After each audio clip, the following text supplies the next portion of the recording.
I've been thinking a lot about argument because, oh, there's so much of it around.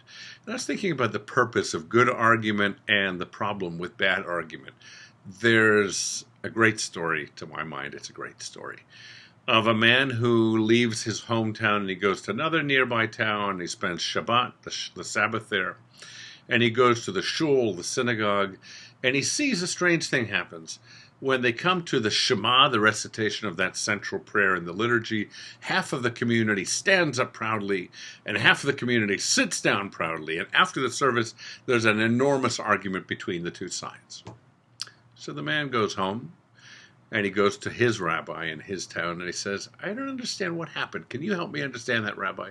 He says, half of the community sat down during the Shema. Is that the custom? And the rabbi said, no, that's not the custom.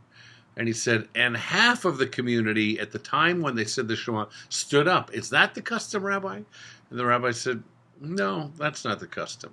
He said, and afterwards there was a huge ruckus as they argued with each other. He said, yeah, that's the custom.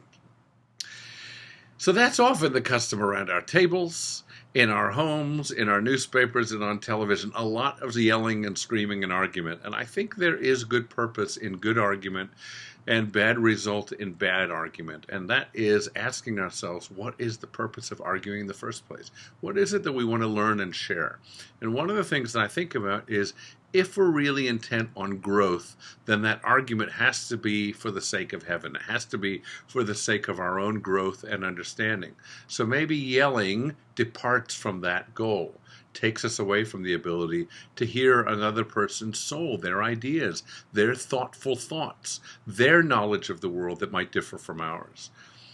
There's a great book called Crucial Conversations. A number of years ago, I attended a leadership summit, and the author of it was speaking, and he was saying we have to remember also that what we share with one another, which is care, perhaps even love, and wanting the best, whatever that is, for the country, for the community, for the other person, for our children or grandchildren, but starting on the basis of shared values and shared interests, and then allowing ourselves on the basis of that gentle start to then go into a conversation of learning and of sharing thoughts and ideas.